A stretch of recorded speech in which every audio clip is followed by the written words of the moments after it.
আমরা বিশ্বাস করি যে ধর্মটা যার যার, কিন্তু উৎসব সবার এবং এই রাষ্ট্র সবার। যুগে একজন লোক বের হয়েছে জাবারিয়া, এরা তাকদীরকে স্বীকার করে না। এরা ওমর ইবনে আব্দুল আজিজ রাহিমাহুল্লাহর কাছে যখন খবর গেল যে এরা তাকদীরকে স্বীকার করে না, ওমর ইবনে আব্দুল আজিজ রাহিমাহুল্লাহ বলেন, তোমরা যে তাকদীরকে স্বীকার করো না, কি কি দলিল আছে? তোমরা যে তাকদীরকে স্বীকার করো না, কি কি দলিল আছে? দলিল দাও। এখন তারা ওমর ইবনে আব্দুল আজিজ রাহিমাহুল্লাহর কাছে একটা, দুইটা, তিনটা, চারটা, পাঁচটা, ছয়টা, সাতটা অনেকগুলো কোরআনের আয়াত লিখে দিয়েছে যে কোরআনুল কারীমের এই এই এই এই এই এই আয়াতের কারণে আমরা তাকদীরকে স্বীকার করি না। ওমর ইবনে আব্দুল আজিজ রাহিমাহুল্লাহ তখন দেখলেন যে কাহিনী তো বিশাল কঠিন করে ফেলেছে। এখন যদি এদেরকে এই প্রত্যেকটা আয়াত ধরে ধরে ধরে ধরে ধরে ধরে ধরে ধরে ধরে ধরে জবাব দেয়, তাহলে তো কঠিন হয়ে যাবে। এরা আবার পাল্টা প্রশ্ন করবে। তারা যতগুলো আয়াত দিয়ে তাকদীর অস্বীকারের দলিল দিয়েছে, এই সবগুলো আয়াতের একটা মৌলিক জবাব দিয়েছেন ওমর ইবনে আব্দুল আজিজ রাহিমাহুল্লাহ। সেটা কি? উনি তাদেরকে পাল্টা প্রশ্ন করলেন, পাল্টা জবাব দিলেন যে তোমরা যে আয়াতগুলো পড়ে তাকদীরকে স্বীকার করতে চাচ্ছ না, লাকাদ কারাউ মিনহু মা কারাতুম ওয়া আলিমু মিন তাউইলিহি মা জাহিলতুম, লাকাদ কারাউ মিনহু মা কারাতুম ওয়া আলিমু মিন তাউইলিহি মা জাহিলতুম। শোনো, তোমরা যে আয়াতগুলো পড়ে তাকদীরকে অস্বীকার করতে চাচ্ছ, আরে বেটারা, এই আয়াত তো সিদ্দিক আকবর পড়েছেন, এই আয়াত তো ওমর ইবনুল খাত্তাব পড়েছেন, এই আয়াত তো হযরত উসমান পড়েছেন, এই আয়াত তো হযরত আলী পড়েছেন, এই আয়াত তো আফকাহুল উম্মাহ হযরত ইবনে মাসউদ পড়েছেন, এই আয়াত তো আনাস ইবনে মালিক পড়েছেন, এই আয়াত তো আবু সাঈদ খুদরি পড়েছেন, এই আয়াত তো জামিয়া সাহাবা, পুরো জামাতে সাহাবা পড়েছেন। এই আয়াতগুলো যদি তাকদীর অস্বীকার করার কথা থাকতো, তাহলে এই আয়াত পড়ে সবার আগে তাকদীর অস্বীকার করতেন সাহাবায়ে কেরাম। এই আয়াতগুলো পড়ার পর সাহাবায়ে কেরাম যেহেতু তাকদীরকে অস্বীকার করেন নাই, বোঝা গেল এই আয়াতে তাকদীর অস্বীকার করার কিছুই আমি কি আর 5 মিনিট বলবো? তাহলে বোঝা গেল এই আয়াতে তাকদীর অস্বীকার করার কিছুই নাই। এখন আপনি যে দুর্গাপূজায় যাওয়ার জন্য, প্রসাদ খাওয়ার জন্য, বিধর্মীদের ধর্মীয় অনুষ্ঠানে শরীক হওয়ার জন্য দলিল দিলেন কি দিয়ে? লাকুম দীনুকুম ওয়ালিয়া দিন দিয়ে। প্রশ্ন, লাকুম দীনুকুম ওয়ালিয়া দিন কি সাহাবায়ে কেরাম পড়েন নাই? কথা বলেন না কেন? লাকুম দীনুকুম ওয়ালিয়া দিন কি ইমাম আবু হানিফা পড়েন নাই? ইমাম শাফিঈ পড়েন নাই? ইমাম আহমদ ইবনে হাম্বল পড়েন নাই? ইমাম বুখারী পড়েন নাই? তো তারা কেউ বুঝলেন না, আপনি বুঝলেন। তারা কেউ বুঝলেন না, আপনি বুঝলেন, মানে আপনার বোঝাটাই ভুল। কারণ এই আয়াতগুলোতে যদি বিধর্মীদের ধর্মীয় অনুষ্ঠানে স্বীকার করার কথা থাকতো, সিদ্দিক আকবর যখন খলিফাতুল মুসলিমিন ছিলেন, তিনি নাইরুজে যেতেন, তিনি হুক্কাজের মেলায় যেতেন, হযরত ওমর ইবনুল খাত্তাব হুক্কাজ মেলায় যেতেন, হযরত ওমর ইবনুল খাত্তাব নাইরুজে যেতেন, হযরত আলী যেতেন, হযরত উসমান যেতেন, সাহাবায়ে কেরাম যেতেন, আমির মুয়াবিয়া যেতেন, হাসান যেতেন, ওমর ইবনে আব্দুল আজিজ যেতেন, আরো যত খলিফাতুল মুসলিমিন ছিলেন তারা যেতেন। যেহেতু কেউ যান নাই, বোঝা গেল এই আয়াতে বিধর্মীদের ধর্মীয় অনুষ্ঠানে অংশগ্রহণের কোনো কথা। এবার আসুন আরেকটা ব্যাখ্যা করি, তাহলে আরো সহজে বলে শেষ করব। আমি বলেছিলাম রবিউল আউয়াল উপলক্ষে সিরাত থেকে একটা বড় শিক্ষা নিয়ে আমি আলোচনা করছিলাম। সেটা ছিল আদর্শের উপর স্থির থাকা, সবকিছুকে ইসলামাইজেশন না করা। এটা ছিল সিরাতের একটা বড় শিক্ষা। দেখেন, মক্কার কাফেরেরা যখন সব দিক থেকে ব্যর্থ হয়ে গেল, লোভ দিল, কাজ হয় না, টাকার অফার দিল, কাজ হয় না, নেতৃত্বের অফার দিল, কাজ হয় না, সুন্দরী নারীর অফার দিল, কাজ হয় না, অত্যাচার করলো, কাজ হয় না, টাকা পয়সা নিয়ে গেল, কাজ হয় না, সব কিছু থেকে যখন তারা ব্যর্থ হয়ে গিয়েছে, তখন তারা একটা সিদ্ধান্ত নিল যে ঐক্য করব। চলেন ঐক্য করব। কি ঐক্য? আল্লাহ নবী সাল্লাল্লাহু আলাইহি ওয়াসাল্লামের কাছে তাদের একটা প্রতিনিধি ওয়াফদ আসছে ঐক্যের প্রস্তাব নিয়ে। কি ঐক্য? মুহাম্মদ সাল্লাল্লাহু আলাইহি ওয়াসাল্লাম, আপনি আপনার মতো থাকেন ভাই। আপনি আমাদের লাত মূর্তির বিরুদ্ধে বলবেন না, মানাত মূর্তির বিরুদ্ধে বলবেন না, হুবাল মূর্তির বিরুদ্ধে বলবেন না, উজ্জা মূর্তির বিরুদ্ধে বলবেন না, তারকার বিরুদ্ধে বলবেন না, আগুনের বিরুদ্ধে বলবেন না, পাথরের বিরুদ্ধে বলবেন না। আপনি আপনার মতো আপনার ধর্ম নিয়ে থাকেন, আমরা আমাদের মতো আছি। আপনি আমাদের বিরুদ্ধেও বলবেন না, আমরাও আপনার বিরুদ্ধে বলবো না।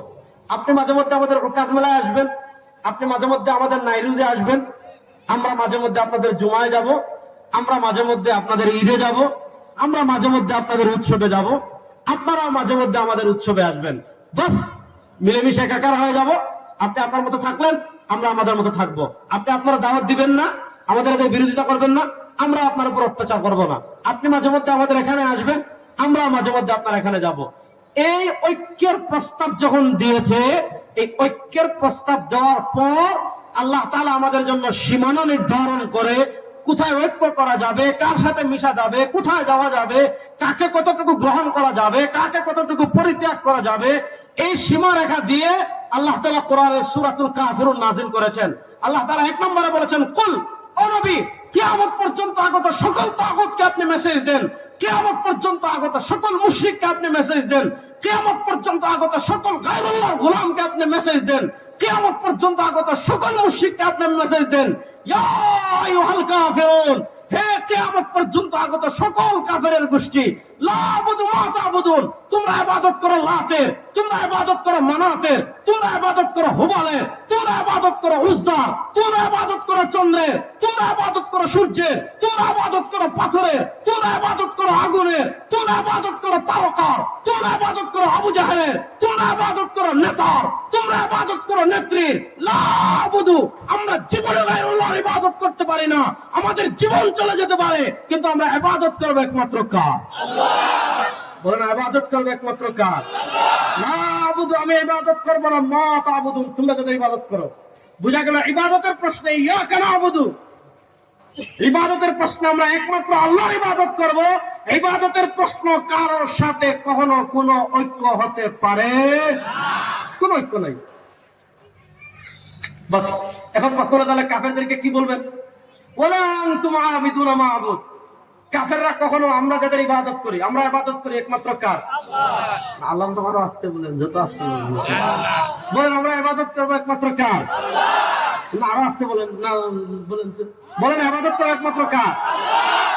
আবার যদি বলেন যে না আল্লাহর নাম জুড়ে নেওয়া যাবে না, তাহলে দলিল লাগলে আমার কাছে আইসেন, একদম খবর দিয়ে দিব, দলিল দিয়ে ইনশাআল্লাহ। বলেন ইবাদত করবো একমাত্র কার? আল্লাহ। ঠিক আছে, তো এই কথা আমরা একমত? একমত। তাহলে এখন প্রশ্ন হলো, কাফেররা তো আল্লাহর ইবাদত করে না, তো কাফেররা আল্লাহর ইবাদত করতে বাধ্য না, জীবনেও না। ইসলাম কখনো অস্ত্র দেখিয়ে, ক্ষমতা দেখিয়ে, জোর দিয়ে, প্রভাব দেখিয়ে কাউকে আল্লাহর ইবাদত করা, কাউকে মুসলমান বানানোর কোন বিধান ইসলামে নাই। যদি অস্ত্র দেখিয়ে, ক্ষমতা দেখিয়ে, সৈন্য দিয়ে ইসলাম গ্রহণ করানোর কোন বিধান ইসলামে থাকতো, তাহলে আমি পড়েছিলাম 750 বছর ভারতের রাষ্ট্র ক্ষমতায় মুসলমান ছিল। সুলতান মাহমুদ গজনবী রাহিমাহুল্লাহ 17 বার ভারত অভিযান পরিচালনা করেছিলেন। 17 অভিযানে তিনি বিজয় লাভ করেছেন। কোন অভিযানে সুলতান মাহমুদ গজনবী রাহিমাহুল্লাহকে হিন্দুরা পরাজিত করতে পারেনি। এই 17 অভিযানে শুধু একটা অভিযান তিনি মন্দিরে পরিচালনা করেছিলেন, সোমনাথ মন্দিরে। কেন করেছিলেন ইতিহাসে অনেক ব্যাখ্যা আছে, সেদিকে আমি যাচ্ছি না। আপনি দেখেন 750 বছর প্রত্যেক দিন যদি ভারতে একজন মানুষকে অস্ত্র দেখিয়ে মুসলমানরা কালেমা পড়াইতো, তাহলে ভারতে আপনি আর কোনো হিন্দু পাইতেন না। আপনি কাউকে অস্ত্র দিয়ে, সৈন্য দিয়ে জোর করে মুসলমান বানানোর কোনো বিধান ইসলামে নাই। আপনি তার কাছে কি করবেন? ইসলামের দাওয়াত পেশ করবেন। আপনি তার কাছে তাওহীদের দাওয়াত পেশ করবেন। আপনি তার কাছে রিসালাতের দাওয়াত পেশ করবেন। আপনি তার কাছে বললেন, বলো লা ইলাহা ইল্লাল্লাহ। আপনি তার কাছে বললেন, বলো মুহাম্মাদুর রাসূলুল্লাহ। যদি দুনিয়া আখিরাতে সফল কাম হতে চাও, আপনি তার কাছে তাওহীদের মেসেজ পৌঁছালেন, আপনি তার কাছে রিসালাতের মেসেজ পৌঁছালেন। তাওহীদ এবং রিসালাতের দাওয়াত তার কাছে পেশ করার পর সে গ্রহণ করল না। এখন তাকে আপনি অস্ত্র দেখিয়ে বলবেন না, ক্ষমতা দেখিয়ে পড়াবেন না, সৈন্য দিয়ে পড়াবেন না, ব্ল্যাকমেল করে পড়াবেন না, চাপ প্রয়োগ করে পড়াবেন না। আপনি কারো কাছে ইসলামের দাওয়াত পেশ করার পর, আপনি কারো কাছে তাওহীদের দাওয়াত পেশ করার পর, আপনি তার কাছে রিসালাতের দায়িত্ব পেশ করার পর সে যদি ইসলাম কবুল না করে, তার জন্য বিধান কি?